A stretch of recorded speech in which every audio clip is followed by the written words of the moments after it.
Hello juniors, ஒரு rape வழக்கில் பாதிக்கப்பட்ட பெண், அதாவது அந்த விக்டிம், அவங்கள மெடிக்கல் எக்ஸாமினேஷன் செய்வது சம்பந்தமாக சொல்கின்ற அந்த ப்ரொவிஷன் 164A ஆஃப் சிஆர்பிசி.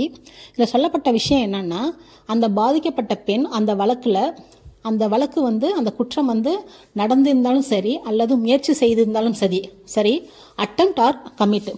அதுவும் இல்லாமல் அந்த டூரிங் தி இன்வெஸ்டிகேஷன் ஸ்டேஜ், அந்த ஸ்டேஜில் அந்த தகவல் பெறப்பட்டு 24 மணி நேரத்திற்குள்ளே என்ன பண்ணணும்னா அவங்கள மெடிக்கல் எக்ஸாமினேஷனுக்கு அனுப்பி வைக்க வேண்டும். அந்த மெடிக்கல் எக்ஸாமினேஷனை யார் பண்ணுவாங்கன்னு பார்த்தீங்கன்னா, examined by a medical expert, அவங்க தான் பண்ணணும். அந்த மெடிக்கல் எக்ஸ்பர்ட் பண்ணுறத அந்த எக்ஸாமினேஷனை யார் கண்டக்ட் பண்ணுவாங்கன்னு பார்த்தீங்கன்னா, by a registered medical practitioner. அதுவும் கவர்மெண்ட் ஆர் லோக்கல் அத்தாரிட்டியில் வேலை பார்க்கக்கூடிய அந்த ரிஜிஸ்டர்டு மெடிக்கல் ப்ராக்டிஷனர் தான் பண்ணுவாங்க. ஒருவேளை அந்த ரெஜிஸ்டர்டு மெடிக்கல் ப்ராக்டிஷனர் இல்லாத பட்சத்தில் எனி அதர் மெடிக்கல் அந்த ப்ராக்டிஷனர் என்ன பண்ணலான்னா அந்த எக்ஸாமினேஷனை கண்டக்ட் பண்ணலாம். இப்போது இந்த மாதிரி எக்ஸாமினேஷன் கண்டக்ட் பண்ணும்போது அந்த விக்டிமோட கன்சென்ட்டை வாங்கணும். கன்சென்ட்டை வாங்கிட்டு தான் பண்ணணும். சப்போஸ் அவங்க மைனராக இருக்கும் பட்சத்தில் அவங்களுக்கு யார் கன்சென்ட் கொடுக்க காம்பிட்டன்ட் பர்சனோ அவங்கள்ட்ட கன்சென்ட் வாங்கிட்டு தான் அந்த எக்ஸாமினேஷனை பண்ணணும். இப்போது இந்த எக்ஸாமினேஷன் பண்ணிவிட்டு என்ன பண்ணணுன்னா, அது மெடிக்கல் ப்ராக்டிஷனர் டிலேயே இல்லாமல் அந்த எக்ஸாமினேஷன் பண்ணிவிட்டு அந்த ரிப்போர்ட் ஒன்று ப்ரிப்பேர் பண்ணணும்.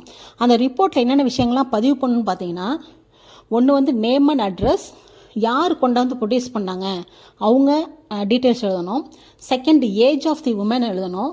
தேர்ட் ஒன்று description of the material taken, என்னென்ன விஷயங்கள்லாம் அந்த எடுத்தாங்க ஃபார் டிஎன்ஏக்காக, அந்த டெஸ்ட்டுக்காக அதை எடுக்கணும். ஃபோர்த்து ஒன்று ஏதாவது இன்ஜூரிஸ் இருந்துச்சுன்னா அதை நோட் பண்ணணும். ஃபிஃப்த்து அவங்களோட மென்டல் கண்டிஷன் அதை பார்க்கணும். சிக்ஸ்த்து அதர் மெட்டீரியல் பர்டிகுலர்ஸ், எதெல்லாம் காரணம் தேவையான விஷயங்களோ அதெல்லாம் எடுத்து எழுதணும். அடுத்து அந்த ரிப்போர்ட்டில் அந்த கன்க்ளூஷன் எழுதுவாங்க இல்லையா, முடிவு, அதை ப்ரிசைஸாக எழுதி அதையும் ரெக்கார்ட் பண்ணணும். அடுத்து பார்த்திங்கன்னா, அந்த கன்சென்ட் யார் கொடுத்தா, அந்த விக்டிம் கொடுத்தாங்களா, விக்டிம் மைனராக இருந்தால் அவங்க யார் கொடுத்தாங்களோ அந்த டீட்டெயில்ஸ்லாம் அதில் எழுதணும். அப்புறம் எக்ஸாக்ட் டைம், எப்போ கமெண்ட்ஸ் பண்ணாங்க, எப்போ கம்ப்ளீட் பண்ணாங்க, அந்த டீட்டெயில்ஸ் எழுதணும். அப்புறம் பார்த்திங்கன்னா, அந்த செக்ஷன் சார்ஜ் ஷீட்டோடு சேர்ந்து அனுப்புவாங்க இல்லையா அந்த ரெக்கார்டெல்லாம் சார்ஜ் ஷீட்டில், அவங்கள்ட்ட அதுக்கு ஏற்றவாறு என்ன பண்ணணும்னா அந்த நபருக்கு, காம்பிட்டன்ட் நபருக்கு இந்த ரிப்போர்ட்டை அனுப்பி வைக்கணும். அதே போல் அந்த ஃபைனலாக ஒன்று சொல்லியிருக்காங்க. அது என்னென்னு கேட்டிங்கன்னா, கன்சென்ட்டே இல்லாமல் அந்த எக்ஸாமினேஷன் பண்ணிவிட்டு அது லாஃபுல் அப்படின்னு சொல்லக்கூடாது. ஷல் நாட் பி கன்ஸ்ட்ரூடு, அதை குறிப்பிட்டு சொல்லியிருக்காங்க. இதுதான் சொல்லப்பட்ட விஷயம்.